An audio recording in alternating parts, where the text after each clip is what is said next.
This is the Getting Divorced Without Losing Your Mind podcast, where divorce coach Corey Shapiro helps you get creative and not reactive in your divorce. Tune in now and get the support you need to make it through this difficult time. Here's Corey Shapiro. Welcome, it's Corey, your friendly divorce coach, helping you get divorced without losing your mind. It's true. It's possible to get a divorce without losing your mind. And I'm here to help you discover how to do that. When I was 8 years old, all those years ago, I came home from school one day and my stay-at-home mom wasn't there. And that's why I became a divorce lawyer, doing divorce coaching and helping people get through this process. And you will get through it. So we're up to the quote. You do not rise to the level of your goals. You fall to the level of your systems. This is by author James Clear, the blockbuster book, Atomic Habits. And what he's saying is life's getting in the way. And unless you have these rituals, these habits, these systems, probably not going to achieve these goals. So focus on the inputs, not the output. Focus on what you can do, what's in your control. That's what we talk about when we're doing this podcast, in my writing, in my coaching, and even in my practice. It's all about focusing on us. So focus on the systems, focus on the inputs, and the outputs, hopefully, not always, will take care of themselves. And that will be great. All right, in this episode, we're going to answer a question about how many mediation sessions will I need before reaching a resolution. But first, in divorce news, let's talk about mediation. The hottest topic in the news right now is this Fox News settlement. For those not following, Fox News settled a defamation case against them by this Dominion Voting Systems for $707 million. $707 million, almost $1 billion. You heard me right. Crazy, right? And they settled their case literally at trial. The jury was picked. The reporters are there.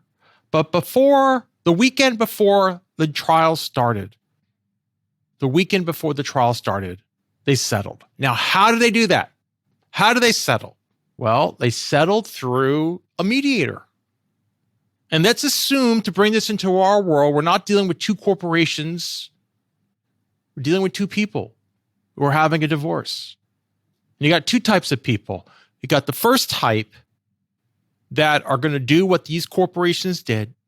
They're going to act out. One's going to be a bully. They're going to use their time, money, energy, emotion. They're going to go to town, years in litigation, try to wear you down until that trial comes. But even at that level, no one really wants a trial. They want a result.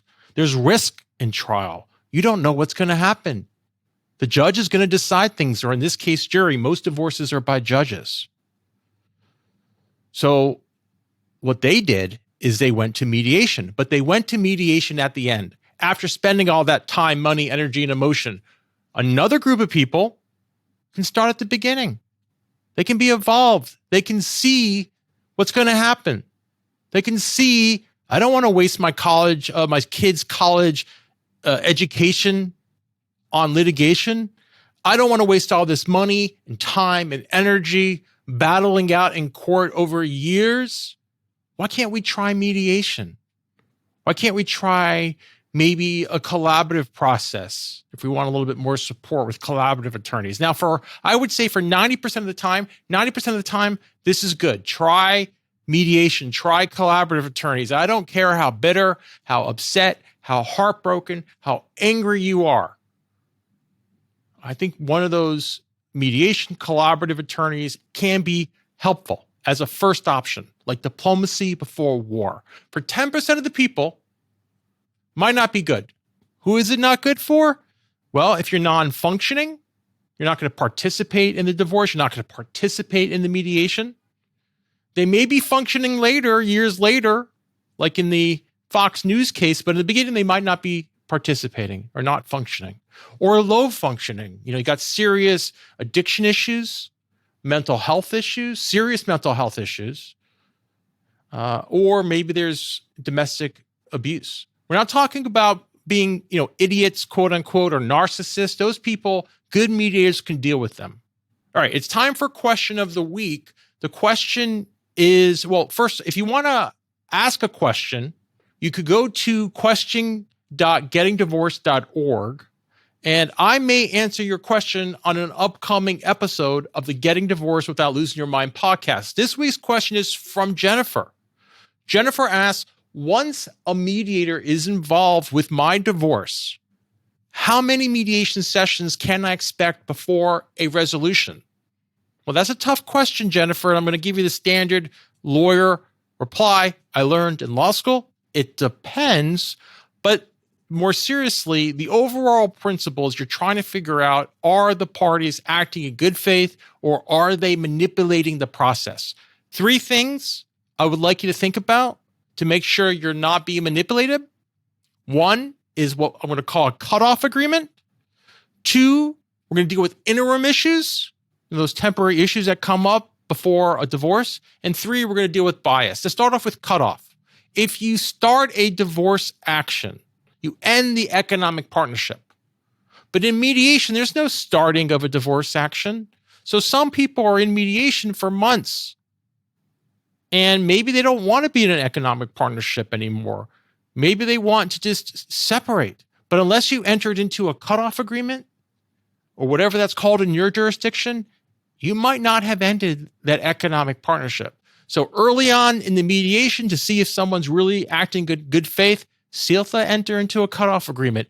And if you're in a mediation now and you haven't done that, put that as one of the agenda items.